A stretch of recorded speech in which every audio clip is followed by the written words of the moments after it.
Proses evakuasi warga negara Indonesia di Iran, kita akan bertanya kepada salah satu warga negara Indonesia, Saida, yang saat ini sudah berada di Baku, Azerbaijan. Mbak Saida, selamat malam waktu Indonesia. Apa kabar? Selamat sore waktu Baku, Azerbaijan. Alhamdulillah sehat. Bagaimana, apa kabar, Mbak? Luar biasa, kabar saya juga baik dan saya senang melihat Mbak Saida juga sehat-sehat di sana. Selama 16 jam perjalanan ke Azerbaijan, cukup lelah ya Mbak? Lumayan, lumayan cukup lelah sekali, cukup cukup melelahkan. Tapi tetap sehat, yang penting begitu Mbak Saida. Kira-kira di mana tepatnya lokasi Mbak Saida sekarang? Bagaimana kondisi 97 WNI di sana? Alhamdulillah, saya sekarang di Baku, kemudian WNI juga 97 ini ada di hotel di Baku, Azerbaijan. Nanti katanya Senin akan kembali ke Indonesia ya? Insya Allah, karena kan sekarang ada kloter per kloter ya. Hmm. Kemungkinan nanti malam ini di, eh, diberi tahu, kemudian kan masih pendataan, terus besok mungkin ada dari jam 5, jam berapa, ada per kloter. Nanti insya Allah Senin atau malam atau Selasa mungkin sudah sampai di Indonesia insya Allah. Oh, besok itu pun atau hari Senin pun itu per kloter ya? Nggak berbarengan, maksudnya tuh gimana Mbak Iya, Saida? Oke. jadi gini, karena kan harga tiket itu lumayan kan, menurut informasi dari Tono sendiri gitu kan. Terus, jadi misalnya besok itu diterbangkan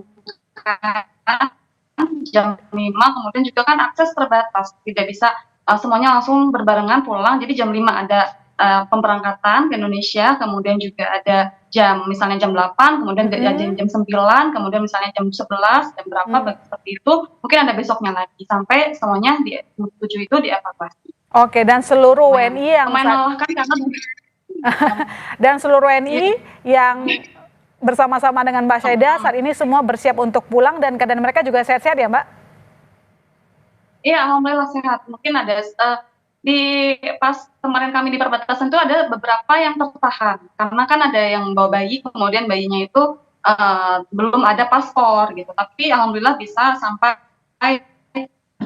apa namanya di perbatasan karena kan ada di Astara itu ya, Astara perbatasan Iran dan Azerbaijan. Itu lumayan nunggunya sampai 16 jam tadi.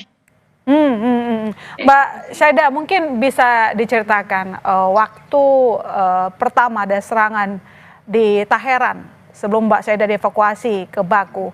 Apa yang terjadi di sana? Apakah memang sangat menggemparkan sehingga membuat Mbak Saida ini memilih untuk ikut dalam proses evakuasi di gelombang pertama?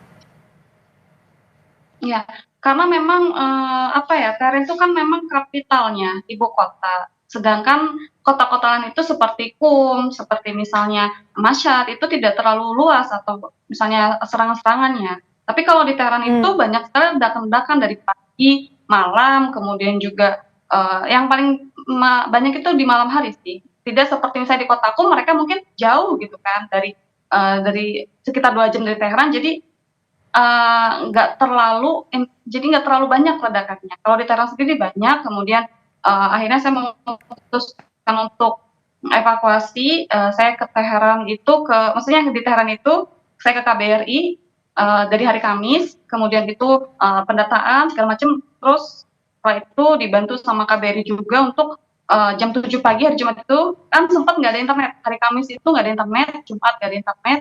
Kemudian saya dari Teheran ke arah utara, ke arah Kastin, ke arah Arash, terus menuju ke sana.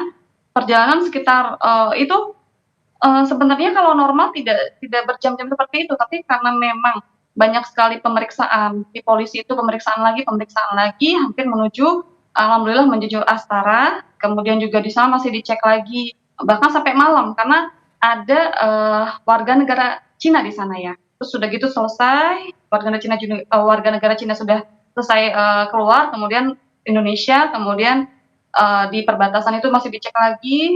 Terus alhamdulillahnya KBRI juga sangat membantu, di sana juga sangat melayani, mengarahkan, kemudian sampai hotel pun ada Pak Duta Besar terpilih ya, Pak Roliansyah itu juga ikut membantu. Kami dijemput sama Pak Roli, Masya Allah, terima kasih banyak Bapak. Terus sampai hari ini kami sedang istirahat. Insya Allah mungkin besok ada penerbangan. Ya, dan Mbak Syaida tidak sabar akan segera bertemu dengan keluarga ya, Mbak? Iya, alhamdulillah Nah, ketemu dengan karena keluarga. pasti Ya, saya yakin Mbak Syaida ingin memberikan kabar kepada keluarga, maka dengan itu kita juga terhubung dengan adik Mbak Syaida yang berada di Bogor, Jawa Barat, ada Mas Abu Bakar. Mas Abu, selamat malam. Selamat malam. Satu frame sama kakaknya Mbak Syaida. Bahagia, Mas? Alhamdulillah. Alhamdulillah.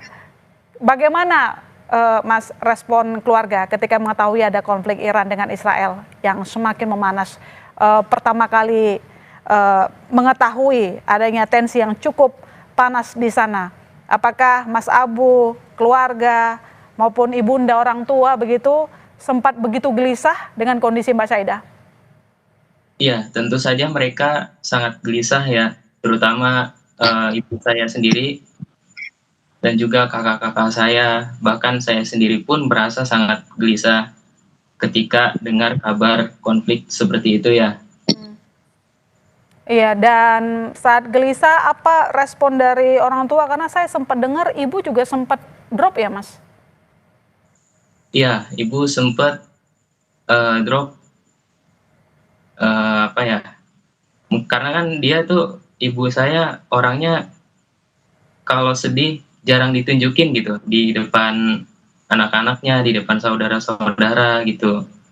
Dan tiba-tiba kemarin tuh ngedrop sendiri, keadaannya mulai agak parah ya, meriang dan sebagainya. Dan sekarang ketika mengetahui kakak Mas Abu akan segera pulang ke Indonesia, situasi beliau sudah membaik? Sudah membaik dan better lah. Alhamdulillah kalau begitu. Mas, waktu kejadian kira-kira karena tadi Mas Abu menceritakan sempat panik begitu ya, sangat mengkhawatirkan sang kakak. Apakah sempat mencoba berkomunikasi dengan pihak Kemenlu atau mungkin ingin segera begitu Mbak Syaida bisa pulang ke tanah air? Iya, semua keluarga saya ya itu sangat ingin sekali cepat-cepat pulang dari Iran karena takut terjadi suatu hal yang tidak ingin terjadi gitu. Nah, karena ada kakak saya yang pertama itu Mas Daud ya, dia sampai minta ke beberapa teman ya untuk memulangkan Syaida. Saya ke Mbak Syaida kalau begitu. Mbak Syaida kan satu dari 97 orang yang memilih untuk pulang dan mau dievakuasi ke Indonesia begitu. Tapi yang kami ketahui juga bahwa kemarin laporan dari Kemenlu juga banyak juga warga negara Indonesia yang memilih untuk tidak pulang dengan alasan situasi aman di sana. Tapi mungkin Mbak Syaida punya keterangan informasi hasil percakapan dengan mereka. Apa alasan terbesar mereka tidak pulang? Padahal yang kita tahu adalah eskalasi semakin memanas. Apalagi sekarang Amerika Serikat sudah ikut campur dalam perang ini. Banyak ya, itu apa namanya, teman-teman kenapa tidak memilih untuk dievakuasi, karena pertama itu di Qom sendiri itu aman, yang tadi saya sampaikan itu ledakannya itu tidak separah di Tehran. Di Tehran itu dari mungkin pagi di jam 3 sore, kemudian malam jam 12, jam 2 itu pasti selalu ada ledakan gitu kan. Nah, di Qom sendiri itu tidak ada ledakan, mungkin ada satu dan itu pun tidak terlalu terdengar, bahkan aman. Mungkin itu adalah salah satu yang membuat mereka untuk evakuasi seperti itu, karena memang di sana masih aman gitu. Terus keduanya juga mungkin ada yang masih hamil, teman saya ada yang masih hamil itu 8 bulan, mungkin untuk susah untuk apa namanya untuk melakukan persalinan di sini. Misalnya untuk pergi ke pesawat pun agak susah. Iya. Yang saya tahu. Dan yang lainnya tuh adalah apa namanya, sebentar lagi kan mau selesai nih, tinggal nunggu ijazah. Terus karena harus nunggu ijazah itu makanya untuk mereka tuh memutuskan untuk tetap stay di Iran agak lumayan sulit ya, yang saya tahu. Itu beberapa contoh apa namanya proses yang misalnya mereka juga harus berpikir panjang. Iya, seperti ya. seperti itu. Selain memang alasan merasa di sana aman, tapi ternyata ada kendala masing-masing orang individu begitu ya, supaya tetap memilih berada di sana. Mbak Saida, sekarang kan saya rasa Mbak Saida merasa lega karena segera pulang. Sebelumnya pasti sempat panik ya, karena jauh dari keluarga ya?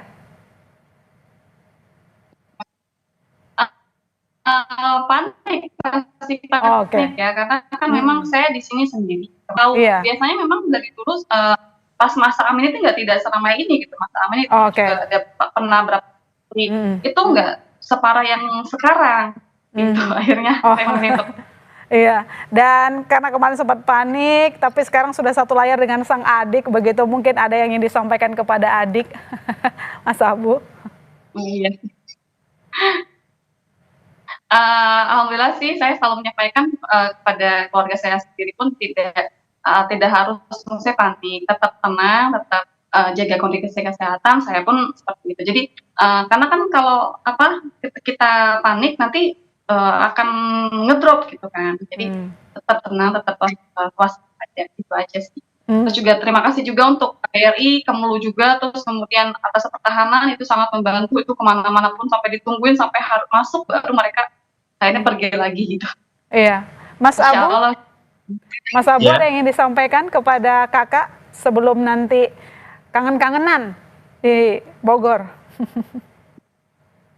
Ya mungkin cuma nanyain kabar ya, gimana situasinya sekarang kan udah lumayan membaik dan kami pun sering saling berinteraksi di WhatsApp ya. Jadi setiap waktu kita membagi kabar gitu. Ya mungkin tidak ada ya kalau di sini ya. Sudah semua soalnya. Iya ya, apalagi memang kalau relasi kakak adik begitu ya. Terima kasih Mbak Saida, terima kasih Mas Abu telah bercerita di Kompas Malam. Mbak Saida, semoga selamat sampai Indonesia, bertemu kangen dengan keluarga. Ibu sudah sangat rindu dengan Anda. Terima kasih sekali lagi Mbak Saida, Mas Abu, selamat malam.